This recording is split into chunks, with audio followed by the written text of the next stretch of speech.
എന്തുണ്ട് വിശേഷം? സുഖമായിരിക്കുന്നോ? കൊറോണയൊക്കെ മാറിയോ? നിങ്ങളുടെ ഏരിയയിൽ എങ്ങനെയുണ്ട്? കുഴപ്പമൊന്നുമില്ലല്ലോ. സന്തോഷമായിരിക്കുന്നു വിചാരിക്കുന്നു. ഞാൻ പണ്ടൊരിക്കൽ സൂചിപ്പിച്ചതുപോലെ ഞാൻ വീണ്ടും സൂചിപ്പിക്കട്ടെ. മാസത്തിൽ ഒരു റിപ്ലൈ എങ്കിലും, ഒരു വോയിസ് ക്ലിപ്പെങ്കിലും എനിക്ക് ഇടണം കേട്ടോ. പാസ്റ്ററെ, സന്ദേശം കിട്ടുന്നുണ്ട്. ഗ്രൂപ്പ് വഴിയാണെങ്കിൽ ഗ്രൂപ്പ് വഴി, എങ്ങനെയായാലും കുഴപ്പമില്ല. നിങ്ങളൊരു വോയിസ് ക്ലിപ്പെങ്കിലും ഞാൻ ഈ കാണിക്കുന്ന ഈ വീഡിയോയ്ക്കകത്തുള്ള എൻ്റെ നമ്പറിലേക്ക്, അതാണ് എൻ്റെ വാട്സപ്പ് നമ്പർ, ആ നമ്പറിലേക്ക് നിങ്ങൾ അയക്കണം. സ്തോത്രം. സമയമുള്ളപ്പോഴൊക്കെ നിങ്ങൾക്ക് എന്നെ വിളിക്കാം. അപ്പം ഞാൻ നിങ്ങൾക്ക് വേണ്ടി പ്രാർത്ഥിക്കും. ദൈവത്തിന് സ്തോത്രം. ഏത് മീറ്റിംഗ് ആയാലും ശരി, നിങ്ങൾ എന്നെ വിളിച്ചാൽ എനിക്ക് അറ്റൻഡ് ചെയ്യാൻ പറ്റുന്ന സമയമാണെങ്കിൽ ഞാൻ തീർച്ചയായിട്ടും അതിനകത്ത് അറ്റൻഡ് ചെയ്യുന്നതായിരിക്കും. ദൈവം നിങ്ങളെ സമൃദ്ധിയായിട്ട് അനുഗ്രഹിക്കട്ടെ. മനുഷ്യ, നീ എവിടെ എന്ന് ചോദിക്കുന്ന ഒരു ചോദ്യം ഉൽപ്പത്തി പുസ്തകം 3-ാം അധ്യായത്തിൽ നിങ്ങൾ കണ്ടിട്ടുണ്ടാകും. ദൈവത്തിന് സ്തോത്രം. എവിടെയാ നീ, എവിടെയാ എന്ന് ചോദിച്ചാൽ നമ്മൾ സാധാരണ പറയുന്ന ഞാനിവിടെ വീട്ടിലുണ്ട് എന്ന് പറയും. ഇപ്പൊ നിങ്ങളോട് ഞാൻ ചോദിക്കുക, നിങ്ങൾ എവിടെയാ? നിങ്ങൾ പറയും ഞാൻ വീട്ടിലാ, ഇല്ലേ ജോലി സ്ഥലത്താ, ഇല്ലേ വിദേശ രാജ്യത്താ, ഇല്ലെങ്കിൽ സ്തോത്രം ഏതെങ്കിലും ആശുപത്രിയിലാണ്, ഇന്നടത്താണ് നിങ്ങൾ പറയും അല്ലേ. എന്നാൽ പല ആൾക്കാരോട് വിളിച്ചു ചോദിക്കുക, നീ എവിടെയാന്ന് ചോദിച്ചേ. അവർ പറയും, നമ്മൾ അവരുടെ വീടിന്റെ മുറ്റത്ത് ചെന്നിട്ട് അവരോട് ചോദിക്കുക, നീ എവിടെയാന്ന് ചുമ്മാ ഫോണിൽ വിളിച്ചു ചോദിക്കേ. അവരവിടെ വീട്ടിലില്ല എന്ന് നമുക്കറിയാം. നമ്മളവിടെ ചെന്നപ്പോൾ അവർ പറഞ്ഞു വീട്ടിലില്ല. വീട്ടുകാർ പറഞ്ഞു ഇവിടെ ഇല്ല, പുറത്തേക്ക് പോയേക്കുക. അപ്പോൾ നമ്മൾ ഉടനെ വിളിച്ചു ചോദിക്കുക, നീ എവിടെയാ? ഉടനെ നമ്മൾ പറയാ ഞാൻ വീട്ടിലുണ്ട്. കണ്ടോ, നമ്മൾ അവന്റെ വീടിന്റെ മുറ്റത്ത് നിന്ന് അവരോട് ചോദിച്ചത്. അവൻ വേറെ എവിടെ പോയി കിടക്കുക. സ്തോത്രം. കണ്ടോ, എവിടെയാന്ന് ചോദിച്ചാൽ ഞാൻ ഇന്നടത്തുണ്ട് എന്ന് പറയാൻ പല ആളുകൾക്കും ഇച്ചിരി പ്രയാസ. കാരണം ഇന്നടത്താന്ന് പറഞ്ഞാൽ നമ്മളെ എങ്ങനെ വിലയിരുത്തും എന്ന് പേടിച്ചാണ് പലരും സത്യം പറയാത്തത്. എൻ്റെ പ്രിയരെ, തല പോയാലും, തല പോകേണ്ട കേസാണെങ്കിലും സത്യമല്ലാതെ മറ്റൊന്നും പറയരുത്. സ്തോത്രം. ഇവിടെ ഈ മനുഷ്യനോട് ചോദിക്കുക, നീ എവിടെയാ? മനുഷ്യൻ പറയാ, ഞാനേ ഒളിച്ചിരിക്കുക. സ്തോത്രം. കുറെ നേരം തപ്പി നടന്നത് കൊണ്ട് കാണുന്നില്ല എന്ന് വിചാരിച്ചല്ല നീ എവിടെയാന്ന് ചോദിച്ചത്. സാധാരണ വെയിലാറുമ്പോൾ ഈ തോട്ടത്തിലേക്ക് ദൈവം വരുന്ന ഒരു പതിവ് അവിടെയുണ്ട്. പക്ഷെ ഇന്ന് ആളെ കാണാനില്ല. അപ്പോഴൊരു പന്തികേട്.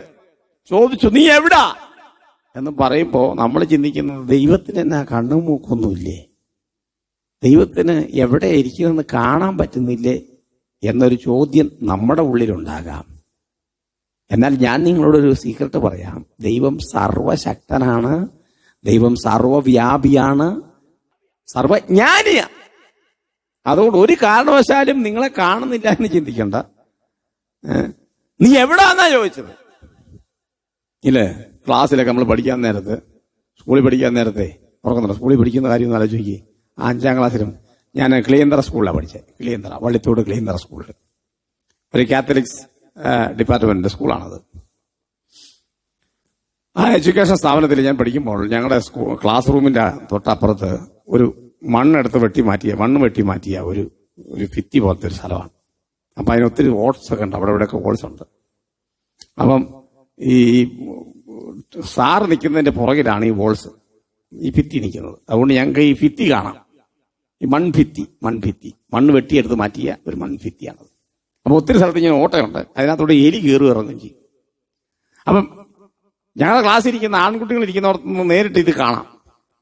അപ്പൊ അവിടെ ഇരുന്നുകൊണ്ട് എന്റെ ക്ലാസ്സിൽ ഇരിക്കുന്ന പല സ്റ്റുഡൻസ് ഉണ്ട്. ആരെങ്കിലും ഒരാൾ ഇങ്ങനെ പുറത്തേക്ക് നോക്കി ഇങ്ങനെ ഇരിക്കും. എന്റെ കൂടെ പഠിച്ചൊരു മൂസയുണ്ട്. മൂസ എന്റെ വലിയൊരു സ്നേഹിതനാണ്. അദ്ദേഹം എന്നെ അധികം സ്നേഹിക്കുന്നൊരു മനുഷ്യനാണ്. അദ്ദേഹം ഇങ്ങനെ നോക്കിയിരിക്കുമ്പോഴത്തേക്ക് അവിടെ നിന്ന് സാറ് വിളിച്ചു വെച്ചേ, മൂസ എവിടെയാ നീ ചോദിച്ചു. ഒച്ചല ചോദിച്ചേ. ഉടനെ സാറേ ഞാനിവിടെ ഉണ്ട്. നിങ്ങൾക്കൊരു സംശയം തോന്നിയേക്കാം, മൂസ ക്ലാസ്സിൽ ഇരിപ്പുണ്ട്, പിന്നെ സാറെന്തിനാ നീ എവിടെയാന്ന് ചോദിച്ചേ. അതിന്റെ അർത്ഥം നിങ്ങൾക്ക് മനസ്സിലായി കാണും അല്ലേ? നിന്റെ ശ്രദ്ധ എവിടെയാണ്? നിന്റെ കണ്ണെവിടെയാണ്? നിന്റെ ആത്മാവ് എവിടെയാണ്? നിന്റെ മനസ്സെവിടെയാണ്? നിന്റെ ശരീരം ഇവിടെയുണ്ട്, പക്ഷെ നീ എവിടെയാന്നാ ചോദിച്ചത്. നിന്റെ അകത്തെ മനുഷ്യൻ എവിടെയാ? കണ്ടോ? ശരീരമായിട്ട് ക്ലാസ്സിലുണ്ടെങ്കിലും ആളിവിടെ ഇല്ല. ആള് പുറത്താ എലിയുടെ പുറകെ പോയി. സ്തോത്രം. നിങ്ങൾക്ക് മനസ്സിലാകാൻ വേണ്ടി ഞാൻ ചെറിയൊരു ഉദാഹരണം പറഞ്ഞതേ ഉള്ളൂ കേട്ടോ. കൊച്ചു പിള്ളേർക്ക് മനസ്സിലാകണമല്ലോ എന്റെ പ്രിയരെ. അപ്പൊ ആ എലിയുടെ പുറകെ പോയി ക്ലാസ്സിലിരിക്കുമ്പോ തന്നെ. സ്തോത്രം. അതുകൊണ്ടാണ് സാറ് ചോദിച്ചത് നീ എവിടെയാന്ന്. ഇല്ലേ, നമ്മോട് ചോദിച്ചില്ലേ ചെറുപ്പത്തില്? സ്തോത്രം. നമ്മുടെ ശ്രദ്ധ എവിടെ പോയി? ഇവിടെ മനുഷ്യനോട് ദൈവം ചോദിക്കുക നീ എവിടാ? മനുഷ്യൻ പറയാ ഞാനേ 3-ാം അധ്യായത്തിന്റെ 9-ാമത്തെ വാക്യം, യഹോവയായ ദൈവം മനുഷ്യനെ വിളിച്ചു, നീ എവിടെ എന്ന് ചോദിച്ചു. തോട്ടത്തിൽ നിന്റെ ഒച്ച കേട്ടിട്ട് ഞാൻ നഗ്നനാകൊണ്ട് ഭയപ്പെട്ട് ഒളിച്ചു എന്നവൻ പറഞ്ഞു. കണ്ടോ? നീ നഗ്നനെന്ന് നിന്നോട് ആര് പറഞ്ഞു എന്ന് ചോദിക്കുക ദൈവം. പേടിച്ച് ഒളിച്ചതാ ഒരു മരത്തിന്റെ പുറകിലേക്ക്. ഇപ്പൊ മരത്തിന്റെ പുറകിൽ മനുഷ്യൻ നിൽക്കുന്നു, മരത്തിന്റെ മുമ്പിൽ ദൈവം നിൽക്കുന്നു. ഒളിച്ചിരിക്കുക ഈ മനുഷ്യൻ. കാരണം ഇന്നലെ വരെ വരാൻ പറ്റുന്ന പരുവത്തിലല്ല ഇപ്പം ശരീരം എന്ന് അവന് മനസ്സിലായി. സ്തോത്രം. കേട്ടോ? പാപം ചെയ്ത് ദൈവമായിട്ടുള്ള തേജസ് നഷ്ടപ്പെട്ട് തോട്ടത്തിനകത്ത് തന്നെ നിൽക്കുക. നിങ്ങൾ ചിന്തിക്കുന്ന തോട്ടത്തിന്റെ വെളിയിലാണ്, നല്ല അകത്ത് തന്നെ. എന്റെ പ്രിയരെ, ഇന്നും ഈ ആത്മീയ ഗോളമാകുന്ന തോട്ടത്തിനകത്ത് ദൈവദേശ തേജസ് കളഞ്ഞു കുളിച്ച് ഒളിച്ചും പാത്തും പതുങ്ങിയും പല ആളുകളും നടപ്പുണ്ട്. സ്തോത്രം. എന്റെ പ്രിയരെ, നിങ്ങളുടെ ചിന്ത ദൈവം കണ്ടില്ല എന്നാ വിചാരിച്ച. പക്ഷെ ഒരു കാര്യം ഞാൻ നിങ്ങളോട് പറയാം, അവന്റെ കണ്ണ് അഗ്നിജ്വാലയ്ക്കൊത്ത കണ്ണുള്ളവൻ. അവൻ മരവും സ്കാൻ ചെയ്ത് നിന്നെ കണ്ടോണ്ടിരിക്കുക അല്ലേ? Praise the Lord. സ്തോത്രം. പറയാ ഞാൻ നഗ്നനാണ്, അതുകൊണ്ട് ഞാൻ ഒളിച്ചിരിക്കുക. ദൈവം അവനോട് ചോദിക്കുന്ന ചോദ്യം, നീ നഗ്നനെന്ന് നിന്നോട് ആര് പറഞ്ഞു? ആരാ നിന്നോട് പറഞ്ഞത് നീ നഗ്നനാണെന്ന്? സ്തോത്രം. ഉടനെ അവൻ പറയുകയാണ്, എന്നോട് കൂടെ ഇരിപ്പാൻ തന്നിട്ടുള്ള സ്ത്രീ വൃക്ഷഫലം തന്നു, ഞാൻ തിന്നുകയും ചെയ്തു. സ്ത്രീ എനിക്ക് തന്ന ആ ഫലം ഞാൻ നഗ്നനാണെന്ന് മറ്റുള്ളവർ പറയാൻ കാരണമായി തീർന്നു. ഞാൻ നഗ്നനായി തീർന്നു എന്ന് എന്നോട് പറഞ്ഞത് ഞാൻ കഴിച്ച ആ ഫലം മുഖാന്തരം മറ്റുള്ളവർ പറഞ്ഞ ഒരു സ്റ്റേറ്റ്മെന്റാ. സ്തോത്രം.